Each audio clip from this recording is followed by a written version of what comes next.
नमस्कार बच्चों, आज हम बात करेंगे साम्यावस्था के क्वेश्चन बैंक के आंसर के बारे में। और क्वेश्चन बैंक आपके पास होगी। हम अभी जो सॉल्व कर रहे हैं एमपी बोर्ड की क्वेश्चन बैंक सॉल्व कर रहे हैं केमिस्ट्री की। और इसका जो है एमपी बोर्ड का अभी ये चल रहा है कि ओपन बुक एग्ज़ाम होने वाली है। ओपन बुक मतलब बुक ओपन करके आराम से एग्ज़ाम दीजिए। तो कुछ बच्चों की मेरे पास कमेंट से भी आया कि सर अब तो ओपन बुक हैं, अभी इतनी मेहनत क्यों कर रहे हो। तो ओपन बुक है इसका मतलब ये नहीं, ओपन बुक में भी आपको क्वेश्चन तो ढूंढने पड़ेंगे और क्वेश्चन की ज़रूरत होगी क्वेश्चन बैंक के। तो कम से कम इन क्वेश्चन को जो है क्वेश्चन बैंक के हैं इनको कम से कम स्क्रीनशॉट लेके रख लीजिए, कॉपी में लिख कर रख लीजिए और थोड़ा अपना बेसिक भी क्लियर कीजिए कंटिन्यू साथ के साथ में, क्योंकि आपका 11th का बेसिक अच्छा रहेगा, आपकी पढ़ने की थोड़ी जिज्ञासा रहेगी। नहीं तो हो सकता है कि आप याद करना ही भूल जाओ कि कैसे याद किए जाए, तो इससे इफ़ेक्ट होगा आपका 12वीं का रिज़ल्ट। तो अच्छे से मेहनत कीजिए। तो शुरुआत करें आज साम्यावस्था की। इसके बारे में साम्यावस्था का जो चैप्टर है इसके सभी क्वेश्चन के बारे में डिस्कस करेंगे, एमसीक्यूज़ के बारे में, क्वेश्चन आंसर के बारे में, सबके बारे में आज जो है बात करेंगे, चर्चा करेंगे। ठीक है बेटा, चलिए शुरुआत करें। मानव रुधिर का पीएच कितना होता है बेटा? मानव रुधिर का पीएच, तो बेटा मानव रुधिर का जो पीएच जो होता है वो होता है 7.54 होता है। दुर्बल अम्ल एवं दुर्बल क्षार से बना लवण होता है CH3COONH4 होता है। दुर्बल अम्ल जैसे कि मैंने ये लिया बेटा CH3COOH, ये दुर्बल अम्ल है, और दुर्बल क्षार लिया मैंने NH4OH लिया, ये दुर्बल क्षार है। इससे क्या बन रहेगा CH3COONH4, अमोनियम एसीटेट बनेगा CH3COONH4 प्लस ये हाइड्रोजन और ये OH H2O निकल जाएगा, तो ये बन रहा है। साम्य पर उत्क्रमणीय अभिक्रिया पर मुक्त ऊर्जा परिवर्तन होगा, कितना होगा? 0 होगा। NaCl का जलीय विलयन क्या होगा? उदासीन होगा। एल्यूमिनियम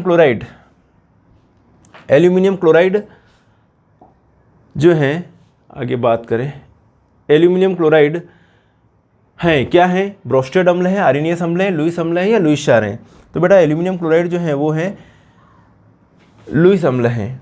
निम्न में से किसका पीएच मान उच्चतम होता है? तो बेटा Na2CO3 का सबसे ज़्यादा होता है पीएच मान।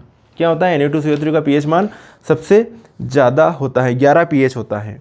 जबकि एसिटिक अम्ल का पीएच मान जो होता है 2.9 होता है, इसका होता है 4.6 के समथिंग होता है, और इसका पीएच मान होता है 6.6 के समथिंग होता है NaNO3 का। इसका पीएच मान क्या होता है? 11 होता है, सबसे ज़्यादा है, पीएच मान उच्चतम है।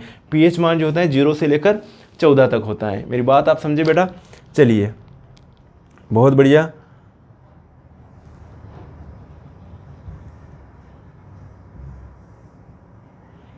क्या हुआ? चलिए अगला है आपके सामने क्वेश्चन। आर्हेनियस के अनुसार अम्ल किसे कहते हैं? है ना, आर्हेनियस के अनुसार अम्ल किसे कहते हैं? तो अम्ल वे पदार्थ होते हैं जो जलीय विलयन में क्या देते हैं? H+ आयन देते हैं, उन्हें अम्ल कहते हैं आर्हेनियस के अनुसार। और जो OH- आयन देते हैं उन्हें क्या कहते हैं? क्षार कहते हैं। अब आर्हेनियस के अनुसार यहाँ कन्फ्यूजन करने वाला भी है, क्योंकि H+ आयन जो है वो जल के साथ क्रिया करके क्या बना लेते हैं? H3O+ आयन बना देते हैं।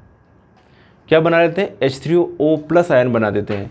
तो यहाँ पर अगर प्रोटॉन की बात करेंगे कि प्रोटॉन देते हैं, तो उस कंडीशन में क्या कहेंगे अपन? ब्रोस्टेड और लारी अम्ल कहेंगे। जलीय विलयन में सिर्फ आर्हेनियस का जो कॉन्सेप्ट है वो जलीय विलयनों के लिए लागू होता है। तो उस कंडीशन में क्या है, जो जलीय विलयन में H+ आयन देते हैं उन्हें क्या कहते हैं? अम्ल कहते हैं। ठीक है, यहाँ 4H3O+ लिख रहा है, क्या है समझ में नहीं आ रहा, ये 4H3O+ लिख रखा है, ये नहीं होना चाहिए। चलिए आगे बढ़े, अगला क्वेश्चन देखते हैं। उत्क्रमणीय अभिक्रिया का एग्जाम्पल है बेटा, तो उत्क्रमणीय अभिक्रिया का जो एग्जाम्पल है वो होगा ये वाला HgCl2 + H2S HgS + 2HCl। यदि किसी जलीय विलयन का पीएच मान 0 है तो वो क्या होगा? अम्लीय होगा। ठीक है, अगर 14 होता तो वो क्षारीय है। 0 से लेकर क्या होता है? 14 तक पीएच मान होता है। 7 क्या होता है? उदासीन। 7 से नीचे अम्लीय, 7 से ऊपर क्षारीय। चलो, साम्य स्थिरांक Kc की इकाई अभिक्रिया N2 + 2H2 2NH3 बन रहा है, इसकी क्या होगी इकाई? लीटर स्क्वायर मोल -2, है ना, लीटर स्क्वायर मोल -2 या मोल -2 लीटर 2, ऐसे भी लिख सकते हैं, कोई दिक्कत नहीं है। मेरी बात आप समझ गए? चलिए आगे बढ़े, इसको हटाते हैं। अब हम इन क्वेश्चन के बारे में डिस्कस करेंगे आज, है ना। इन सभी क्वेश्चन के बारे में आज डिस्कस करने वाले इस वीडियो में, इन सभी के बारे में डिस्कस करेंगे। ठीक है बेटा, सभी स्क्रीनशॉट ले लीजिएगा इनका, क्योंकि इनके बारे में हम डिस्कस करने वाले हैं। इनके बारे में सभी क्वेश्चन के बारे में, इन 11-12 क्वेश्चन के बारे में डिस्कस करेंगे अब इस वाले वीडियो में। ओके, चलिए अब शुरुआत करें आपके सामने पहला क्वेश्चन दिया हुआ है, स्थिर ताप पर बंद पात्र में एक द्रव अपनी वाष्प के साथ साम्यावस्था में, इमेजिनेशन करना है, केमिस्ट्री में इमेजिनेशन करना बहुत ज़रूरी है। स्थिर ताप पर एक बंद पात्र में एक द्रव वाष्प के साथ क्या है, साम्यावस्था में, तथा अचानक पात्र का आयतन बढ़ा दिया है, अचानक पात्र का आयतन बढ़ा दिया, तो उससे क्या होगा, वाष्पदाब परिवर्तन में क्या प्रभाव पड़ेगा, पहला पॉइंट। तो प्रारंभ में वाष्पदाब क्या होगा, घटेगा भैया, घटना स्वाभाविक है, वाष्पदाब घटेगा क्योंकि आयतन बढ़ा दिया अपनों ने, क्योंकि समान मात्रा की वाष्प बड़े स्थान में बट जाती है, बड़े स्थान में बढ़ गए तो वाष्पदाब क्या हो गया, कम हो गया। दूसरी चीज़ें क्या होता है, जब अंत में पुनः साम्यावस्था आती है, वापस लास्ट में साम्यावस्था आ जाएगी, वापस लास्ट में क्या आ जाएगी, साम्यावस्था आ जाएगी। ये वाला जो है इसको काट देना, दूसरा इसका ये आंसर रहा है। क्या होता है जब अंत में पुनः साम्यावस्था आती है तथा अंतिम वाष्पदाब क्या होगा, तो अंत में साम्यावस्था फिर से स्थापित हो जाती है एक समय बाद, जब अग्र क्रिया तथा प्रतिक्रिया की दर बराबर हो जाती है, अतः वाष्पदाब नहीं बदलता है, क्योंकि ये ताप पर निर्भर करता है, पात्र के आयतन पर निर्भर नहीं करता है ना। वाष्पदाब नहीं बदलता है बाद में, क्योंकि ये किसके ऊपर डिपेंड करता है, ताप के ऊपर। जितना ज़्यादा टेम्परेचर होगा उतना ज़्यादा वाष्पदाब बढ़ेगा, तो ताप तो टेम्परेचर तो स्थिर रख रखा है। चलिए, तो ये वाला और ये वाला, इन दोनों को आप जो है लिख लीजिएगा। अब बात करें बेटा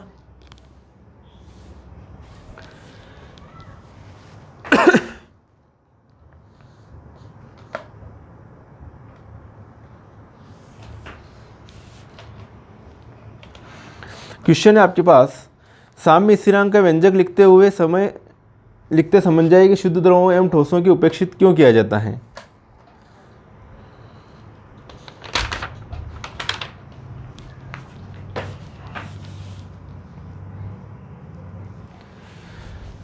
तो यहाँ पर ये बात करें कि शुद्ध ठोस अथवा द्रव की मोलर सांद्रता नियत रहती है, अर्थात उपस्थित मात्रा से स्वतंत्र होती है। यही कारण है कि साम्य स्थिरांक का व्यंजक लिखते समय शुद्ध द्रवों एवं ठोसों को उपेक्षित किया जाता है। ठीक है, क्वेश्चन क्या है, साम्य स्थिरांक का व्यंजक लिखते समय समझाइए कि शुद्ध द्रवों एवं ठोसों का उपेक्षित क्यों किया जाता है साम्य स्थिरांक का व्यंजक लिखते समय। तो शुद्ध ठोसों अथवा द्रव यदि आधिक्य में है कि मोलर सांद्रता नियत रहती है, अर्थात तो उपस्थित मात्रा से स्वतंत्र होती है। यही कारण है कि साम्य स्थिरांक का व्यंजक लिखते समय शुद्ध द्रवों एवं ठोसों को उपेक्षित किया जाता है।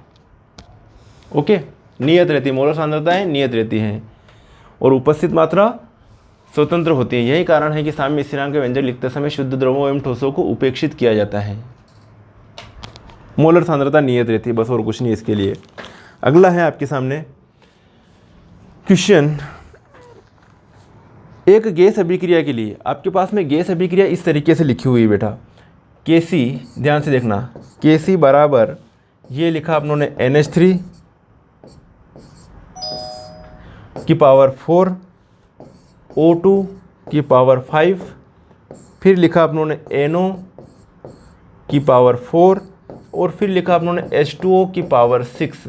ठीक है, तो इसके लिए समीकरण क्या होगी, है तो ये क्वेश्चन है, इसके लिए समीकरण क्या होगी, तो इसके लिए समीकरण ये होगी, है ना, द्रव्यानुपाती क्रिया के नियम से। ये जो नीचे लिखा हुआ है ये क्या है, अभिकारक है, ये क्या उत्पाद है, तो ये लिखा आप लोगों ने 4NO प्लस 6H2O और क्या हो जाएगा ये बेटा NH3, 4NH3 प्लस 5O2। इसी समीकरणों को अपन इस तरीके से लिख सकते हैं, ये गैस है, ये गैस है, ये गैस है और ये गैस है, H2O लिक्विड है, सॉरी। तो ये अपने को समीकरण प्राप्त होगी, समझना आप इसको, है ना।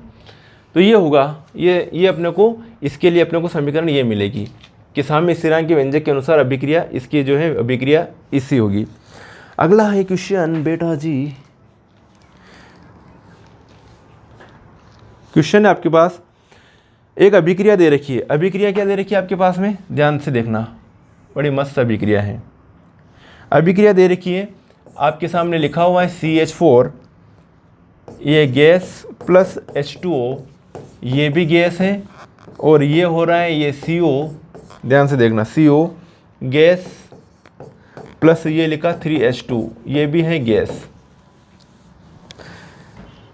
उपरोक्त अभिक्रिया के लिए Kp का व्यंजक लिखिए। किसका लिखना, Kp का व्यंजक। तो Kp का व्यंजक जब लिखेंगे अपन इसके लिए, तो ये लिखा Kp, क्या लिखा बेटा, Kp Kp बराबर ये क्या लिखा PCO। CO क्या है, ये CO यहाँ पर लिख दिया, मतलब उत्पाद जो है ऊपर अभिकारक नीचे, PCO इंटू ये क्या है P और H2 है यहाँ पर, और पावर कितनी लिखेंगे 3 लिखेंगे इसकी। फिर यहाँ पे एक CH4 है तो ये P लिखा, ये CH4 लिखा, इंटू ये P लिखा और ये H2O लिखा, तो ये Kp का व्यंजक हो जाएगा इसके लिए, इस समीकरण के लिए। ओके, आगे बढ़ें। अगला क्वेश्चन है आपके सामने, इसी का है ना, जो अपने क्वेश्चन था उसी के लिए, इसी अभिक्रिया के लिए। कौन सी अभिक्रिया थी? अभिक्रिया थी आपके पास में ये वाली CH4 गैस प्लस H2O, ठीक है, ये भी गैस है, सॉरी यहाँ पर गैस लिखना, आप इसमें क्या लिखना पड़ेगा, हाँ गैस ही लिखा हुआ है। चलिए H2O गैस और ये होगा CO गैस और ये हो जाएगा H2, ये भी है गैस। इसके लिए क्या देखना अपने को, इसके लिए देखना है कि Kp की अभिक्रिया मिश्रण का साम्य पर संगठन किस प्रकार प्रभावित होगा यदि उत्प्रेरक प्रयुक्त किया जाए। तो अभिक्रिया ऊष्माशोषी है, ये वाली अभिक्रिया कौन सी, ऊष्माशोषी है। अभिक्रिया ऊष्माशोषी है, अतः साम्य अग्र दिशा में विस्थापित होगा। साम्य कैसे विस्थापित होगा, अग्र दिशा में, इधर की ओर विस्थापित होगा। साम्य अग्र दिशा में विस्थापित होता है, समझ में आएगा ना। अभिक्रिया ऊष्माशोषी है, अतः साम्य अग्र दिशा में विस्थापित होगा। और अगर साम्य संगठन में कोई व्यवधान नहीं होता, क्योंकि साम्य बहुत जल्दी स्थापित हो जाता है। Kp की अभिक्रिया मिश्रण पर साम्य पर संगठन किस प्रकार प्रभावित होता है, तो इसका आंसर ये है जो आपके दिया हुआ ना, इसका साम्य संगठन में कोई व्यवधान नहीं होता है, क्योंकि साम्य बहुत जल्दी स्थापित हो जाता है। अभिक्रिया किस टाइप की, ये ऊष्माशोषी है, और अतः साम्य किसी दिशा में स्थापित होगा तो अग्र दिशा में स्थापित होगा। क्वेश्चन दे रखा आपके कि Kp एवं अभिक्रिया मिश्रण पर साम्य पर संगठन किस प्रकार प्रभावित होगा यदि उत्प्रेरक प्रयुक्त किया जाए, तो यह होगा कि साम्य संगठन में कोई व्यवधान नहीं होता, क्योंकि साम्य बहुत जल्दी स्थापित हो जाता है। चलो बेटा सॉल्व कर लेते हैं आज का दिन। और ये आपकी क्वेश्चन है अगला, भौतिक प्रक्रमों में साम्यावस्था की सामान्य अभिलक्षण लिखिए। तो ये भौतिक प्रक्रमों में साम्यावस्था के सामान्य अभिलक्षण, ये साम्य बंद निकाय में ही प्राप्त होता है। बंद निकाय ओपन है तो साम्य कैसे स्थापित होगा, सारी वेपर निकल जाएगी।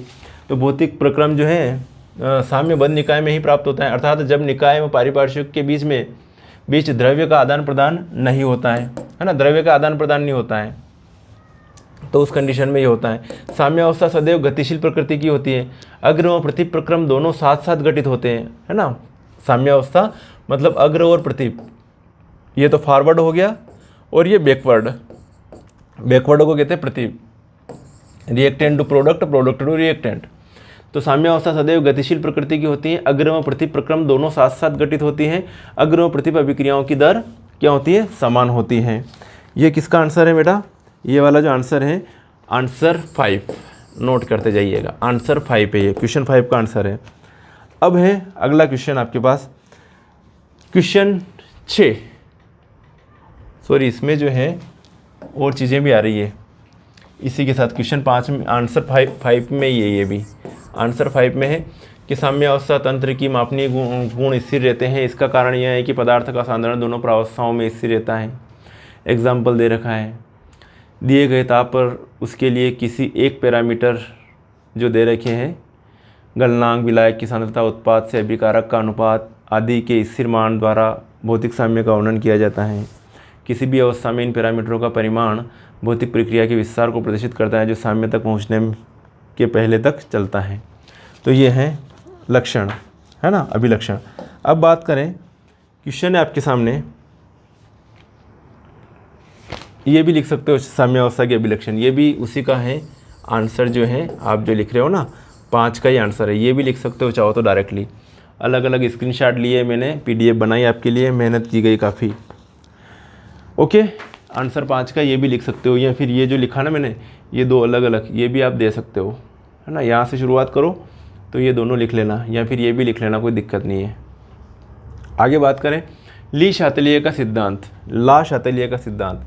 तो ला शातिल्य का सिद्धांत क्या है कि कुछ साम्यावस्था फिट है ना, जो एक भौतिक अवस्था दूसरी भौतिक अवस्था में चेंजेस हो रही है, लेकिन अगर टेम्परेचर में, कॉन्सेंट्रेशन में, प्रेशर में, इनमें चेंज किया तो उनका बीच क्या होगा, साम्यावस्था क्या हो जाएगी, भंग हो जाएगी, और वह उधर की तरफ विस्थापित होगी जहाँ पर इनका प्रभाव न पड़े, किसका, ताप दाब सांद्रता का प्रभाव न पड़े। इसी को ला शातेलिए का नियम कहते हैं। तो क्या है कि ला शातेलिए सिद्धांत की मदद से परिस्थितियों के परिवर्तन से साम्यावस्था पर पड़ने वाले प्रभाव के बारे में गुणात्मक निष्कर्षण हम प्राप्त कर सकते हैं। इस सिद्धांत के अनुसार किसी निकाय की साम्यावस्था परिस्थितियों को निर्धारित करने वाले कारक सांद्रण, ताप एवं दाब में से किसी में भी परिवर्तन होने पर साम्यावस्था उस दिशा में अग्रसर होती है जिसमें निकाय पर लगाया हुआ प्रभाव कम अथवा समाप्त हो जाए। ये प्रभाव समाप्त हो जाए, ये वाले, वहाँ पर साम्यावस्था रहेगी, है ना। अगर ये रहेंगे तो साम्यावस्था स्थापित नहीं हो पाएगी, साम्यावस्था वापस क्या हो जाएगी, भंग होती जाएगी। यह भी भौतिक एवं रासायनिक साम्यावस्था में लागू होता है। एक साम्य मिश्रण के संगठन को परिवर्तित करने के लिए अनेक कारकों का उपयोग किया जाता है। ये हो गया। अब बात करें, आपके पास में क्वेश्चन है। क्वेश्चन ये है कि आपको जो है पीएच मान बताने हैं। क्या बताने, पीएच मान, किसका, दूध का बताना है। पीएच मान बताइए दूध का। तो दूध का पीएच मान 6.8 होता है, दूध का पीएच मान। फिर आपको बताना है काली कॉफ़ी, ये काली कॉफ़ी का पीएच मान होता है 5.0 होता है काली कॉफ़ी का पीएच मान। फिर आपको बताना है टमाटर का रस, टमाटर सॉस का 4.2 होता है। फिर आपको बताना है नींबू पानी का 2.2 होता है। और भी कई के आप पीएच इसमें देख सकते हो। तो ये जो है आंसर जो है कौन सा, 7वां आंसर है, 7 का आंसर है ये। ओके, मेरी बात आपको समझ में आ गई। चलिए बेटा आगे बढ़े। अब देखिए आप, निम्नलिखित में से कौन से लुईस अम्ल है, निम्नलिखित में कौन से लुईस अम्ल है। तो जो मैंने हाईलाइट कर रखे वो लुईस अम्ल है। एक तो ये लुईस अम्ल किसे कहते हैं, जो पॉजिटिव आयन स्पीशीज होती है या फिर जो एकांकी इलेक्ट्रॉन युग्म ग्रहण कर सकते हैं, उन्हें कहते हैं लुईस अम्ल। ये दोनों क्या है, क्षार हैं। कौन से क्षार है, लुईस क्षार है। ये दोनों, ये क्षार है, लुईस क्षार है। और बाकी क्या है, ये सभी लुईस अम्ल हैं। मेरी बात आप समझ गए हो। अब आगे बढ़ते हैं। ये है क्वेश्चन आपके सामने, संयुग्मी अम्ल क्षारक युग्म का क्या अर्थ है। आपको जो है इनमें बताना है, संयुग्मी अम्ल क्षारक के बारे में बताना है ना। निम्नलिखित स्पीशीज के लिए अम्ल क्षार बताइए। ध्यान से देखिएगा इस क्वेश्चन को। आपके सामने दे रखे हैं, क्या क्या दे रखे बेटा, HNO2 दे रखा है, CN- दे रखा है। तो अम्ल एवं क्षार के वे युग्म जिनमें केवल एक प्रोटॉन का अंतर होता है, किसका अंतर होता है, एक प्रोटॉन का अंतर होता है, उन्हें क्या कहते हैं अपन, एक प्रोटॉन का डिफरेंस होना चाहिए, वो उसके क्या हो जाए, एक प्रोटॉन H+ का अंतर होता है, संयुग्मी अम्ल या क्षार कहलाते हैं। अम्ल एवं क्षार के वे युग्म जिनमें केवल एक प्रोटॉन का अंतर होता है, संयुग्मी अम्ल या क्षार कहलाते हैं। अब मेरी बात आप ध्यान से सुनना। ये जो है OH-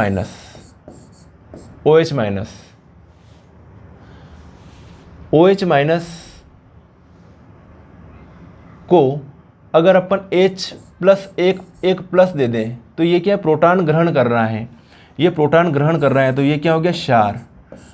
ठीक है। और अब ये क्या बन गया, H2O बन गया। तो ये क्या हो गया, इसका संयुग्मी अम्ल हो गया। क्या हो जाएगा, ये संयुग्मी अम्ल हो जाएगा। मेरी बात आप ध्यान से सुनना, ये हो गया संयुग्मी अम्ल। जो प्रोटॉन को H+ को ग्रहण करता है वो क्या, क्षार हो गया। अब ये संयुग्मी अम्ल हो गया। अब इसकी कैपेसिटी क्या होगी, अब ये वापस क्या दे सकता है, ये अम्ल संयुग्मी अम्ल क्यों हुआ, क्योंकि अब इसने ग्रहण कर लिया, तो अब ये क्या देगा, H+ देगा वापस, तो H+ देगा, वो क्या हो गया, अम्ल हो गया। इसी प्रकार से जैसे कि बात करें अपन HNO2 की, HNO2, तो HNO2 क्या होगा, ये तो है अम्ल, और अगर ये H+ देगा तो ये NO2- और ये H+, तो ये क्या हो जाएगा, ये हो जाएगा इसका संयुग्मी क्षार हो जाएगा। ओके।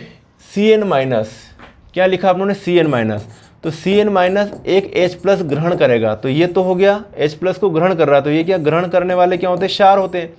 तो ये जो हो जाएगा HCN क्या हो जाएगा, इसका CN- का संयुग्मी अम्ल हो जाएगा, संयुग्मी अम्ल, ध्यान रखना, संयुग्मी अम्ल। ठीक है। HCN क्या हो जाएगा, संयुग्मी अम्ल हो जाएगा CN- का। अपनों ने HNO2 का देख लिया, HNO2 का क्या मिला आपको, ये अम्ल है, इसका क्या है, NO2- क्या है, संयुग्मी क्षार है, बता दिया अपनों ने।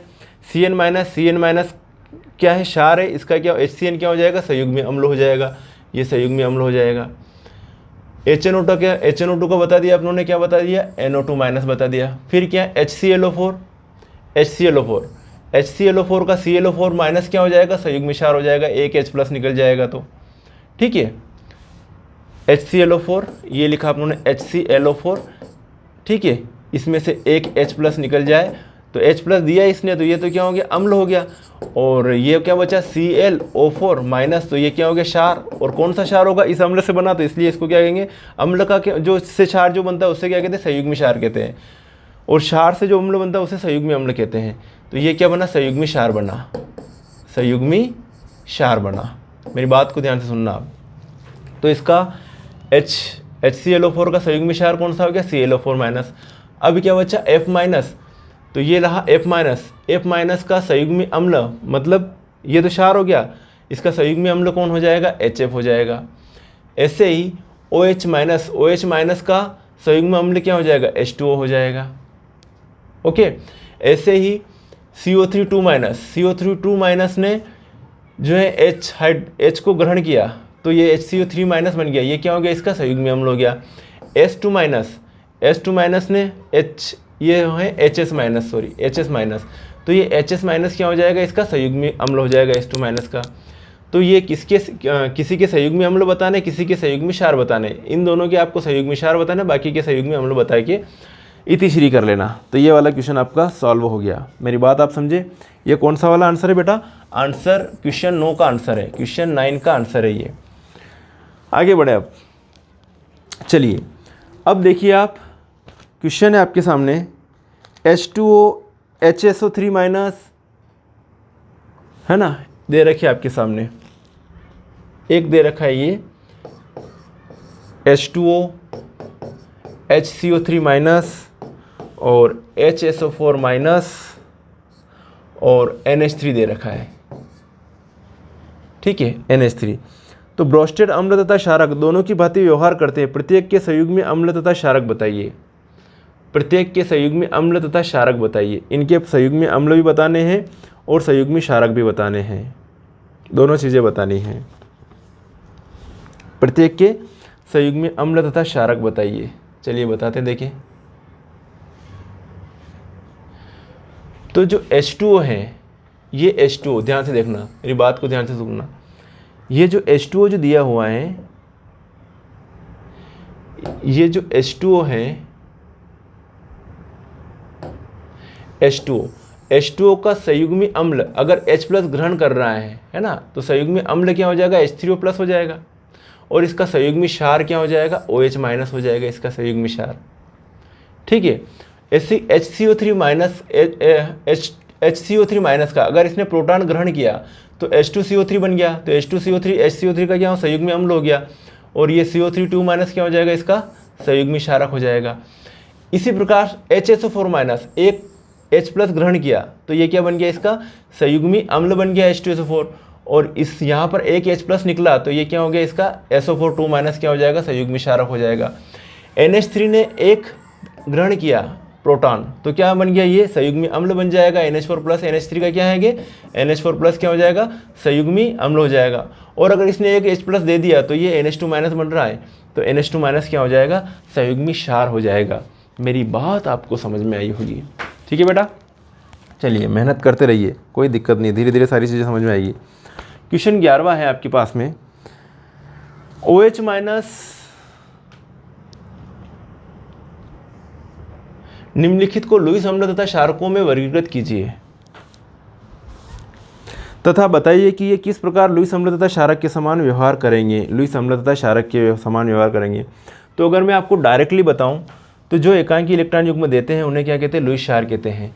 तो ये लुईस क्षार हो जाएगा, लुईस क्षार होगा क्योंकि ये एकांकी इलेक्ट्रॉन युग्म देगा। ये भी हो जाएगा लुईस क्षार, ये हो जाएगा लुईस अम्ल और ये भी हो जाएगा लुईस अम्ल। ये दोनों लुईस अम्ल होंगे और ये दोनों क्या होंगे, लुईस क्षार होंगे। ये लुईस अम्ल है और ये लुईस क्षार है, क्षार। ओके, देखो चूंकि हाइड्रोक्सिल आयन एक लुईस क्षारक है अतः यह इलेक्ट्रॉन युग्म क्या कर सकता है, दान दे सकता है। OH माइनस की बात कर रहे हैं, चूंकि फ्लोराइड आयन लुईस क्षारक है, अतः यह चारों इलेक्ट्रॉन युग्म में से किसी एक का क्या कर सकता है, दान कर सकता है। इसके पास 4 इलेक्ट्रॉन युग्म है, F- के पास 1 2 3 4 5 6 8 इलेक्ट्रॉन है, मतलब 4 इलेक्ट्रॉन युग्म है, एक ये एक ये एक ये और एक ये।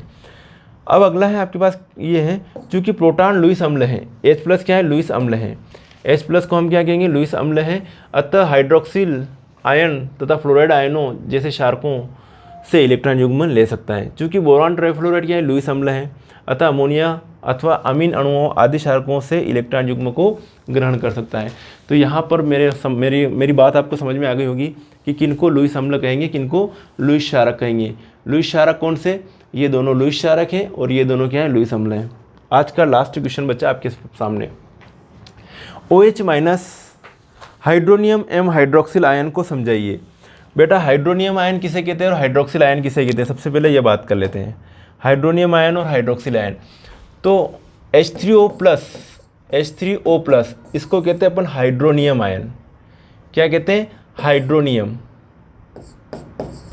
इसको कहते हैं हाइड्रोनियम आयन। उसके ऊपर चार्ज है इसलिए आयन लिख रहे हैं अपन लास्ट में, हाइड्रोनियम आयन। और OH- को जो कहते हैं अपन हाइड्रोक्सिल आयन, क्या कहते हैं, हाइड्रोक्सिल आयन। OH- को क्या कहते हैं, हाइड्रोक्सिल आयन कहते हैं। ओके। हाइड्रोजन आयन जो स्वयं एक प्रोटॉन है, H+ आयन क्या होता है, स्वयं क्या होता है, एक प्रोटॉन होता है। बहुत छोटा होने एवं जल अणु पर गहन विद्युत क्षेत्र होने के कारण स्वयं को जल अणु पर उपस्थित 2 एकांकी इलेक्ट्रॉन युग्मों में से किसी एक के साथ जुड़कर, जैसे जल का अणु ये होता है H, O और H, इसके पास कितने इलेक्ट्रॉन युग्म होते हैं, 2 एकांकी इलेक्ट्रॉन युग्म होते हैं। तो अगर ये किसी एक अलग है, H को दे दिया तो इसके ऊपर क्या आ जाएगा, पॉजिटिव चार्ज, तो फलस्वरूप क्या हो जाएगा, H3O+ हो जाएगा, ये हाइड्रोनियम आयन बन जाएगा। तो जल अणु पर उपस्थित 2 एकांकी इलेक्ट्रॉन युग्मों में से किसी एक के साथ जुड़कर क्या बनाता है, जो H+ है, H2O + H+, क्या बन जाएगा आपके सामने, H3O+ बन जाएगा। ओके।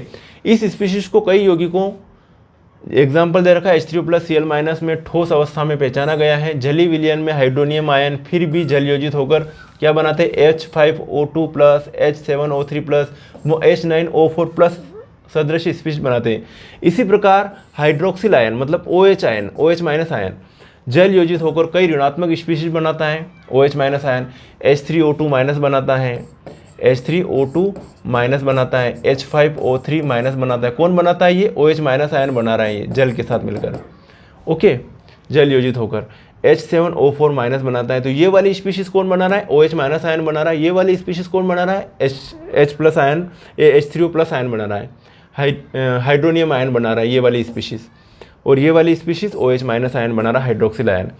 तो ये जो है ये H2O इस तरीके से ये होता है। ये H9O4+ की संरचना है ना, हाइड्रोनियम आयन। तो ये H3O की ये स्ट्रक्चर है इस तरीके से। ये H3O, इसके एक हाइड्रोजन एक्स्ट्रा जुड़ा तो इसके ऊपर क्या आ जाएगा, पॉजिटिव चार्ज आ जाएगा, स्वाभाविक है। ये H3O+, और ये हो गया OH हो गया, इधर ये OH हो गया, H2O हो गया, ये H2O हो गया, इधर H2O है, ये H3O+ है, ये H2O है। समझना मेरी बात। तो ये हाइड्रोनियम आयन इस तरीके से गिरा हुआ है। तो क्या क्या बन रहा है, H9O4+, H9 1 2 3 4 5 6 7 8 9, और O4 मतलब 1 2 3 4, मतलब 3 तो वाटर मॉलिक्यूल है, H2 और एक क्या है, H3O+ है यहाँ पर। मेरी बात आपको समझ में आई होगी बेटा। तो ये जो है अपनों ने एक एक करके अपनों ने आज जो है सारे क्वेश्चन अपनों ने कंप्लीट कर दिए बेटा। ओके, सारे क्वेश्चन कंप्लीट हो गए किसके, साम्यावस्था के।